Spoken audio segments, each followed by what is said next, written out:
Okay, how to sell to clients in diaspora, right? So the way you sell to people in Nigeria is not the same way you sell to clients that in diaspora. You might think it's the same, but it's quite different. Even Nigerians living in diaspora, the way they think and reason is quite different from the way we think and reason. You have to be straightforward to them. So international property. So international property refers to real estate located outside your home country, right? So any real estate you are selling, property you are selling that is not in Nigeria is international property, right? So in GTEX, it's a global company and we have multiple subsidiaries. We have multiple subsidiaries, so it's essential for us to understand how to market and sell our products to clients that are outside Nigeria.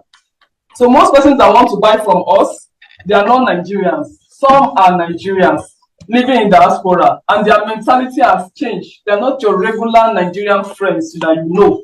They're no longer your regular Nigerian family that you know, right? So the first priority is to develop a deep understanding of the product that you are selling. You have to understand what you are selling. If you don't understand, don't share it to them yet until you have deep knowledge of what you are selling. In-depth knowledge is needed. So our clients that are high net worth individuals who are well informed, and most of them are much older than us and more experienced. That is why you need to have deep knowledge of your product. If you are speaking, they are listening to you.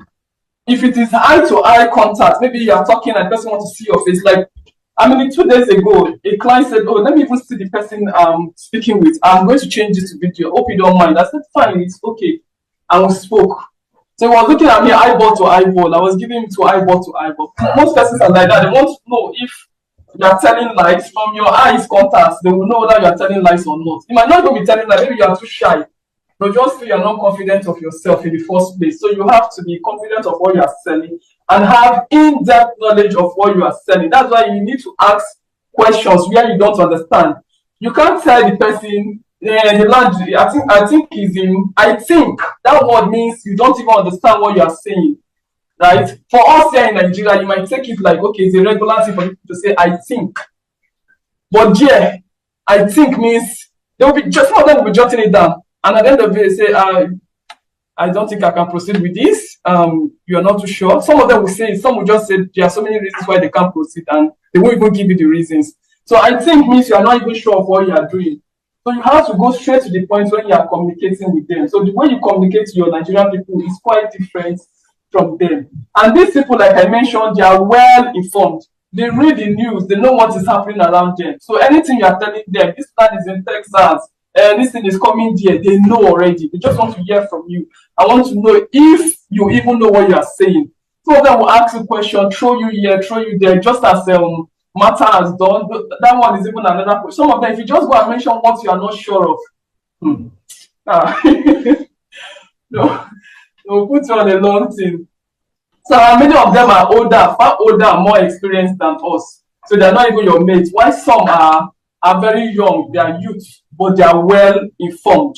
So whatever you are telling them, make sure you have the right information. If you are not sure of what you want to tell them, do not say it. Do not. If you are not sure, sir, I will get back to you, or I'll do a research on this, or let me get back to you on this, sir. Instead of saying what you are not sure of, because that way they will just block you. They will block you immediately. They'll see you as a scammer, as a thief. They'll give you names. That is how they are. So they can even easily tell if you are lacking product knowledge, or if you are doing too much, or they're asking a question, you can't even respond. So it means you lack product knowledge. And if you want somebody to give you a product in the US, the one in Brookshire is selling for, the actual price is $300,000, but right now we are selling this for $150,000, right? So now they want to pay you $150,000 and you lack product knowledge. How do they drop $150,000? That's hard-earned money. They work like Jackie there. They work very hard for their money. So that's why you need to understand what you are selling, because you put yourself in that product. You put yourself in US as if you are there already, right? So if you're not sure of what you are saying, they won't buy. So you have to be, so like I mentioned, they can easily tell if you are lacking product knowledge, unprepared, or not skilled enough. which could result in them losing interest. If possible, try to have a slide of what you want to tell them. It's even better than saying everything offhand. If you have a slide of the products, you have your video ready, every single details, you can do a presentation for them. Presentation is far better, right? So the first thing you do when you want to sell properties, even in Nigeria, diaspora, is to prospect, right? You want to sell it. You don't have people that want to buy. So they will call this prospecting. And this prospecting is for you to identify the right persons that are going to buy our products. So you can't start selling without prospecting. You must have prospected the person, whether it's your family member, whoever that person is, you must have started from somewhere talking to them. You can even prospect your own mom. It's your mom, but when it comes to business, the way you relate to her, she will know whether she will go ahead with you or not. I remember a friend of mine, when I asked for referral, he told me he's going to refer someone, and he referred. So, but before then, I was pressuring him to buy, and at a point, I had to ask some certain questions, and I knew he wasn't ready. So, what I was doing was that I changed it. We are very good friends, but I changed it to business. When it comes to business, it's different. Okay, Jessica, I'll get back to you. All right, so when should I call you? I asked him when. He tells me it's so time. I said, okay.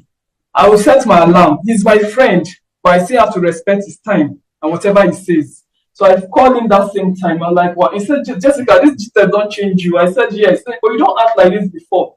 I remember, you can see that the way we talk when we are laughing and gisting is different from when you are doing your business. I said, yes, because the tool I use, the way I speak to him is quite different from this. So that's how it should be, even if you're talking to your family members. If you use joke, they might never buy from you. They might feel you're not even ready at all. So prospecting is crucial for any salesperson. It involves identifying, contacting potential customers, serving as a vital step in expanding your client base. So you have to expand your client base. Don't say I'm talking to one of my sister in the US, only one person. For months, you are talking to just one person. So if that person did not buy, you'll not be heartbroken. Because sometimes that person wants to buy, but some other thing comes up. So the person has to choose him or herself first before thinking about buying any other thing. That's why you need to have a lot of person in your prospect list. So if this doesn't buy now, you go ahead, move to the next person and keep going rather than waiting. That is why Dr. Steven has mentioned call 50 person, at least start with 50 person per day. And I tell you, if you call 50 person per day, in a week, that's 7 days, right? How many persons? And that's 350. So it means you have had 350 people in a week that you have called. Out of those 350 people, at least 1 or 2 should buy now. It can't be that bad. If you are giving them a very good product knowledge, right? And you explain this thing in details. If you know you cannot close it, call someone that can help you close it. So you will sell. So 50 people that pick your call is different from I call 50 people. So if it says 50 people, it means you have to call like 100. Maybe out of that 100, 50 persons pick your call and responded well. So if they say, call me back in 10 minutes time, set your alarm if you know you will forget and call back in 10 minutes time. Call me 12 a.m. or 2 a.m. because most times that's their own time, the time that they are free. That's the time they are free. Call by that time.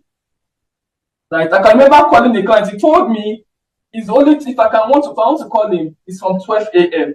And I said that's fine by me. He said that can be fine, but you are in Nigeria. I said it doesn't matter. We'll do 24 hours customer service. And he said okay. He thought I won't call. 12 a.m. I was calling him. And I laughed. So wow, this is surprising. I've never seen this before. So we spoke. We had this discussion. We even had a session where I explained everything to him. So later we booked another appointment. That okay, so time again. So anytime I'm speaking to him, that is the time he's free. I can't call him early in his own early morning in his own place. So he wants 12 a.m. So you have to stick to his time. If you can't do it, it's difficult to sell to these people in diaspora, especially because they go to work, they have their own planning. So if they say call 2 a.m., call 3 a.m., try and set your alarm and call. You could sleep for some time and just know that I have to call this person. Most of GTES staffs, we call in the middle of the night because of our clients are in diaspora, right? So if you don't do that, you might not be able to sell the US product because you have to go by their time, not your own time. And don't tell a client to call you.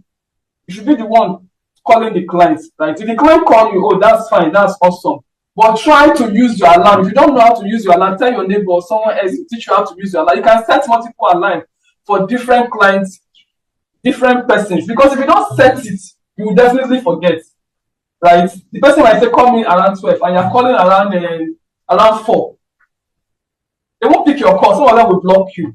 If I'm in their shoe, I will block you because you're calling at the wrong time.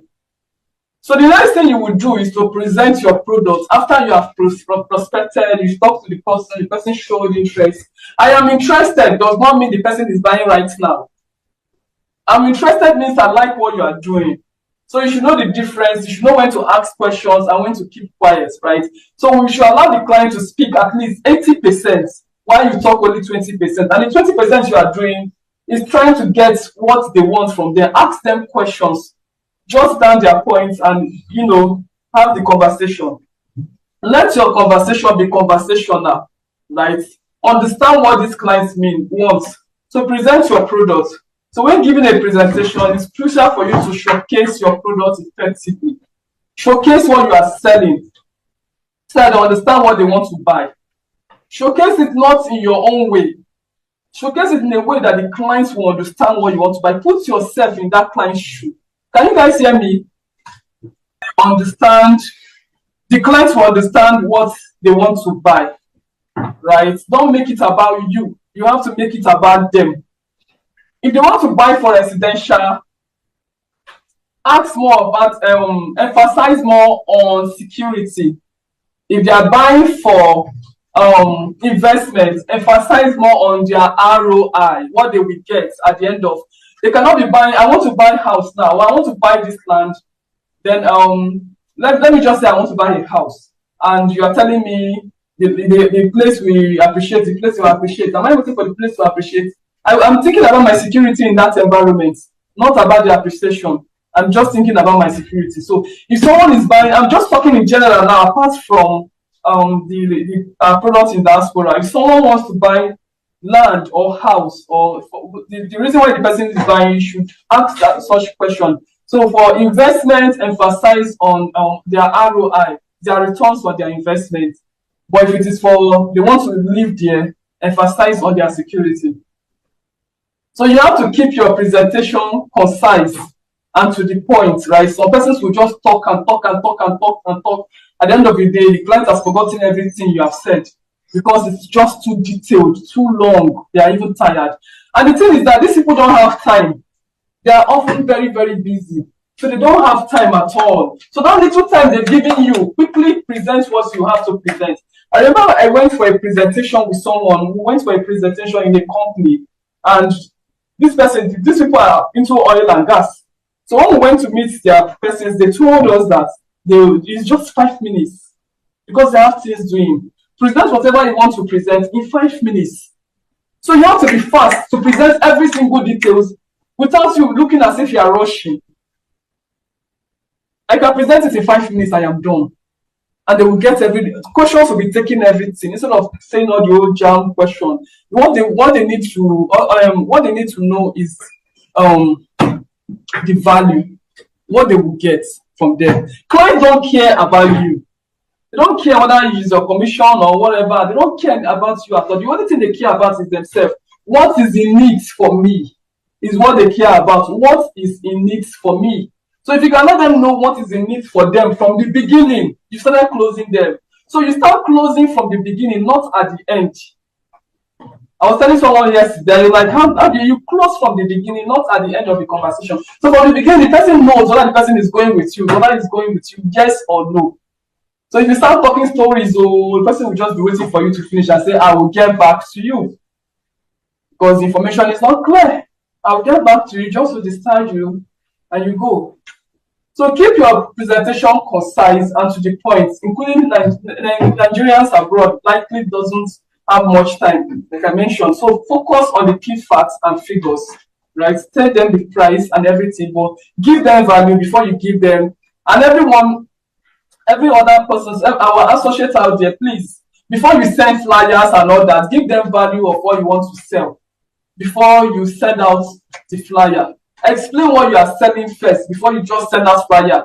What do you have products in? Do you have land in Guzape? Yes, I just send flyer and the person is looking at it. Why is it this amount? Because it didn't give value.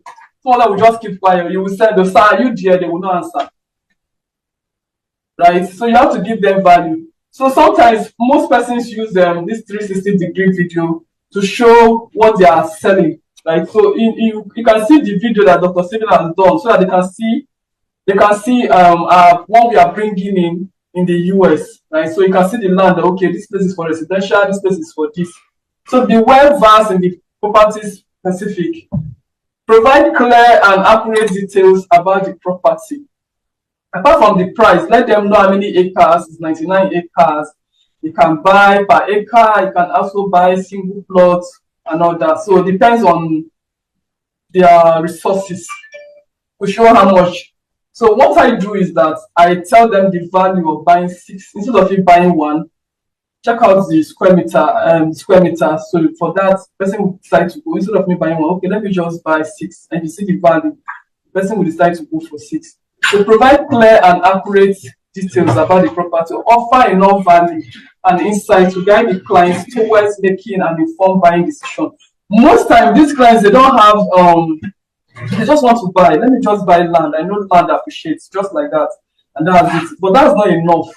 You should be the wealth advisor. You should be the one advising them on what they should buy and why they should buy there, right?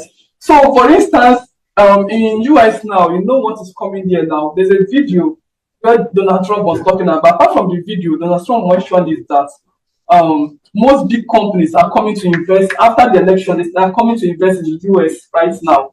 Some are there already, some are coming over to the US. So Dr. Steven Akintayo has this vision already. He has seen is that this is a good market, and he quickly went to take a space there, right? So he didn't just take a space, he took a space in a strategic location. He took a space where he knows people will rush much later in future. And that is what is happening. Okay, between last year and now, you can see the difference, right? So he's a visionary investor. He's not just an investor. Is a visionary investor. He looked at what will happen to that area in future. He doesn't just buy land because people are selling land in Guzape, go and buy. People, let me just go and buy land in the US. No, there are various states in the US, but he chose Texas. There's a reason why he chose Texas, right? So even Donald Trump, like I mentioned, said big companies are coming. They're coming to invest over there, and many are there. And if you watch the companies in Texas, we have the like of Tesla, we have ExxonMobil, we have NRG. These are big, mighty companies in that area. And guess what?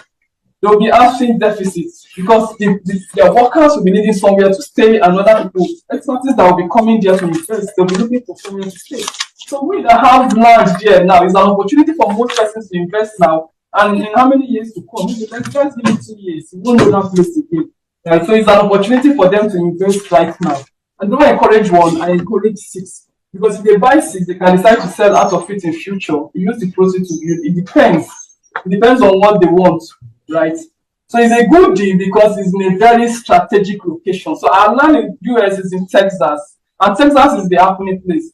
I reached out to a woman and she said they've moved from New York to Texas, that they are in Texas now. I'm like, oh, what's happening? Oh, he said that's the in thing now. A lot of persons are moving towards that location, and the tax rate is low. And a very good place, a new place, a developing area. So a lot of persons, companies are moving there. So when there are companies moving to that location and there are other social amenities, it makes the place to develop very fast. Hence, there will be a high returns on their investments, right? So closing the deal. So when you have prospected these people, you have presented what you have, don't just keep quiet looking. That is the mistake most people do. You have made your presentation and you are looking. Some clients will not take that step if you don't take that step. They are waiting for you to say something. Like we had a role play the other day, and someone, I told her to say what I allowed that, just was making a lot of mistakes, but I allowed that to the end. So towards the end, I was like, I love what Dr. Steven do. I love the products. I have been following him a long time, and you know, I really want to buy, and I negotiated the price, and she said, oh, I can go with that price. Okay. So I was happy, and like, okay, let's do this then. I'm like, oh, I really want this, is what I want. And she was like, okay, ma, that's good. I like the fact that you like what we have. Okay, I'm going to send you videos of the estates. I'm going to send you some other flyers. And I said, okay. I'll be waiting for it. What did she just do? Maybe someone should answer that question. What did she just do? She oversell. She's not. She did not oversell.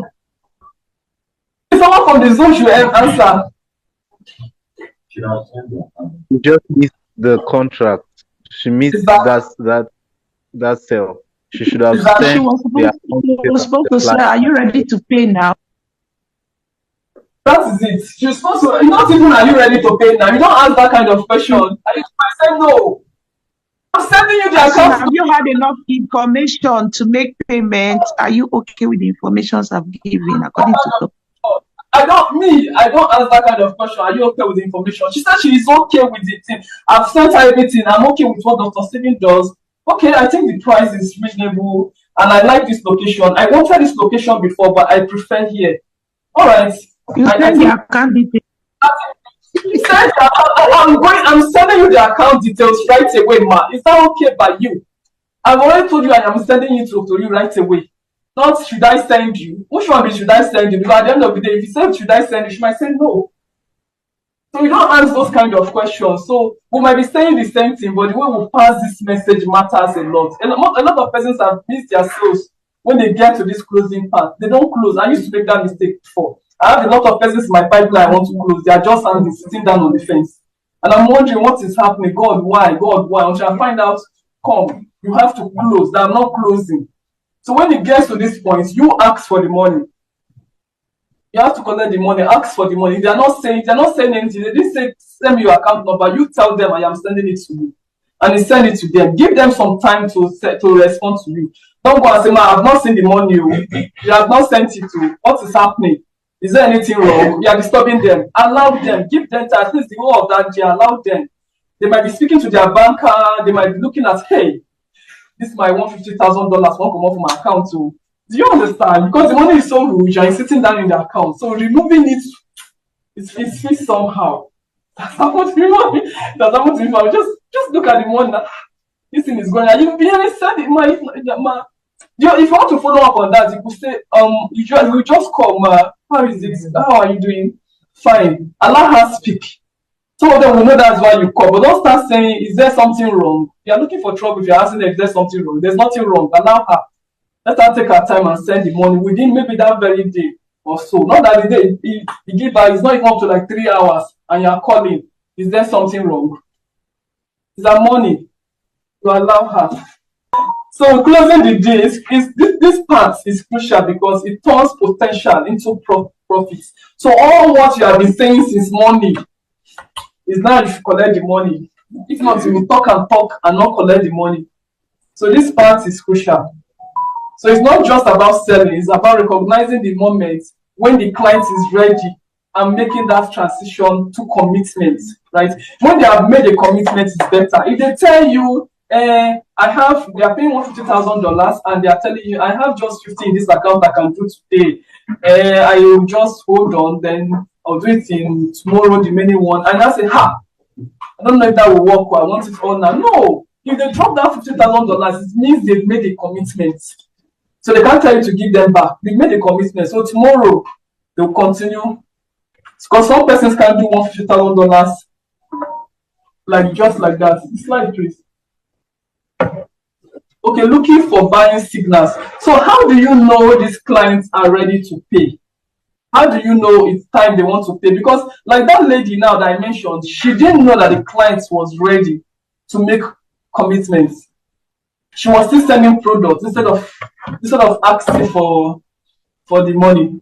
So she was still selling, right? So how do you know? So when a prospect starts asking specific questions, if they're asking you questions or expressing sentiments about the property, that's the clue that they want this.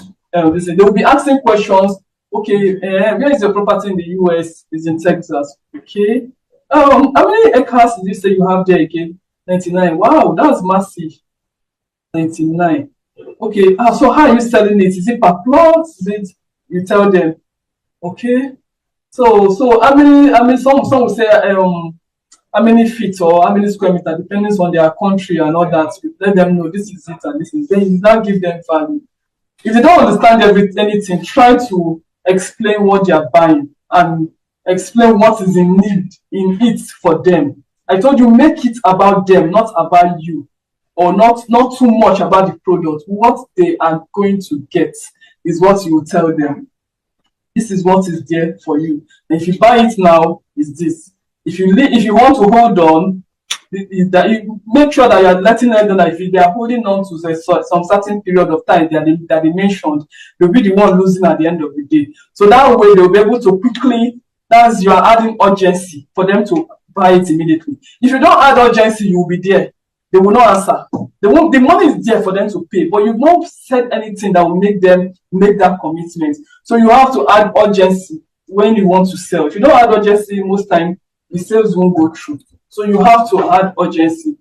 Ask for the sale. So don't be afraid to directly ask if they are ready to move forward, right? So you might not necessarily say, are you ready to buy now? Most time I don't ask that question. Especially when I've given you value, I will tell them, I'm sending you the account details right away. Is that okay by you, sir? I will be fast about it. I'm sending you the account details right away, sir. Is that okay by you? As you say, as I'm asking you, is that okay by you? I'm sending it. I'm not wasting time. So the account number should always be ready. That's not when you start calling John or looking for Jessica to send account. Oh, yeah, send me account details. Oh yeah, now the client is ready to pay now. Then you should have these things already in your this thing gallery set for you. You can even save it somewhere, the account details. So as it's talking, you are sending it to you. That's okay. I've sent it to you. You see it now. Say okay. So create urgency, like I mentioned. Use time-sensitive offers. Highlight limited availability to encourage action. Like I mentioned, the plot in the US is selling for $300,000 and we are giving it out for $150,000. So the way to add urgency is that you are buying it for $150,000 if you take advantage now. Again, that $150,000 you are buying it right now. They wrote April in the flyer. Some of them want to wait till April before they will take that decision. Because to take out that money from their bank, they are thinking about it. So for them not to wait till April, let them know that we have limited slots. And a lot of persons have bought into this project. So if they are waiting, maybe in 2 days' time or maybe tomorrow, we might launch the place. Maybe in 2 days' time, they will not be able to get that slot again. Because let's say we want to sell only 30 slots for $150,000. It means after that 2 days, when the 30 slot is completed, they will start buying it for $300,000. So if you put it that way, they will take action. If not, they'll be waiting till April. Right? And you said you now sit down and be waiting. The man said April. And you're waiting till April. You don't know what will happen between now and April. Whether his grandmother will swallow spoon and he will tell you cannot make that commitment again because his grandmother just swallowed spoon. Right? So that's why you need to create urgency so that they will make a commitment. Even in Nigerian property, create urgency. If you don't create urgency, many people will not take, they won't take action. They know the money is there, it's in their accounts, but they'll just be looking at it that let me just keep it there. Except it's in a project. It's like this. So you have to also undo objections. Most times you can hardly see clients that wants to buy and goes ahead to pay immediately. They hardly pay immediately. Like, okay, how much is the product? $300,000. Is that the price? You not say no. We are launching it in so time. Right now you can take it for $150,000. And I said okay, send your account details. No, it hardly happen like that. It's not the person that has been following you for long. All the details you've been seeing, has been because I've heard of someone that did that. The lady has been following him, sending details and everything for almost a year plus. So he knows about everything and he knows that's the price and has been buying that thing before. So immediately he wanted this, he just asked her what's the price of this. She gave him and sent account details. She sent it and he paid immediately because that lady has been on it for a very long time. And the money is in the follow up. In case you don't know, most persons will follow up with a client for like 1 month, 2 months. They'll say, a year client is not ready to buy. They'll just give up on that person. No, don't give up. Keep sending messages to them. You can even personalize their message. Hello, Mr. Matthew. How are you doing today? Just wanted to say hello and just say something like that. Or send prayers, or this is our latest products we have, or this just came, or I just have to share this with you. Or just send something to them and they'll be glad. Even your If something good happen in your life, you could just say, this happened, thank you for being there. I know you are reading my messages, I can see you are reading it, and I believe one day you will patronize me. I can't wait for that day to happen. Do have a nice day. I send that to many clients. And many of them will respond. They are not buying today does not mean they won't buy tomorrow, or they will not refer. So don't use negative comments on them or be angry and all that. I remember the client, it's not a client, it's a prospect. When I just started GTS, I wanted to make sale. And I needed that sale that time. So I was following up on my friend's husband. I followed him up for a while. And he was really showing interest. He wanted to buy. So he was in Abuja. I said, okay, when I come to Lagos, I will come and see the property. He came to Lagos. Okay, when are you coming to see it? He said the car is 40. He wants to fix the car. Now that will determine if he's buying. Now he will buy that. Let him first fix the car. I said, okay. So on that day that he was supposed to pay, he went to fix the car. The mechanic said, don't use this car again. You rather you buy a new one. And the man used that money that he wants to use to buy the land to buy. I almost fainted. I just heard the window. I heard the window tight. I'm like, God, why? What did I do? All this follow up. What that thing? I was just, let me not faint here. I was feeling bad. And the man said, I'm sorry, Jessica, we can't do this. I've changed my investment place for now. One thing, maybe some other time. Just, oh God. So I just like the following day I had to call him and I said, God, you break my heart too. I told him that he said, I'm sorry, I'm really sorry. There's another way I can get this done, but you know I need to move. Like he has properties everywhere, so that wasn't his priority at all. So he said, I'm sorry, Jessica, don't worry, some other time if I get someone that wants to buy, I'll be also going to refer. I'm really sorry. I said it's fine. And you know what I just moved on. Instead of soaking on that thing, I moved. I just told God, one done, 10 better ones I had coming. I was going to buy 2 plots, and God did it. I now sold 6 instead of that 2. Do you understand? I just gave it to God. I said, God, you know why this person didn't buy. But the next one I will sell is very big than this one that the person wants to buy. I just focused my attention on God. Instead of relying on humans, why not take it to God? He does this, the way he does this thing different from, you don't put your mind, your heart, everything on that person. There's some persons that does that. If this client says he's not buying her, hey, the word has come to our head. Like, you understand? They were like, hey, this word has come to our head. They will be so angry, they will sit there heartbroken, but no. What you have to do is to focus and call God into it and say, God, bring the right person that will buy from you. Bring the right person that is ready to buy. And before you know, the sales will start coming. So don't put your focus on man, put it on God, but do the work. Put in the work. You must make those calls. 50 calls per day. Don't make 50 calls, do 100. So out of those 100, at least 50 pick your call. In a week, you've done a lot. In these 3 months, before you know, you are getting your commission and you are getting the car, right? Thank you.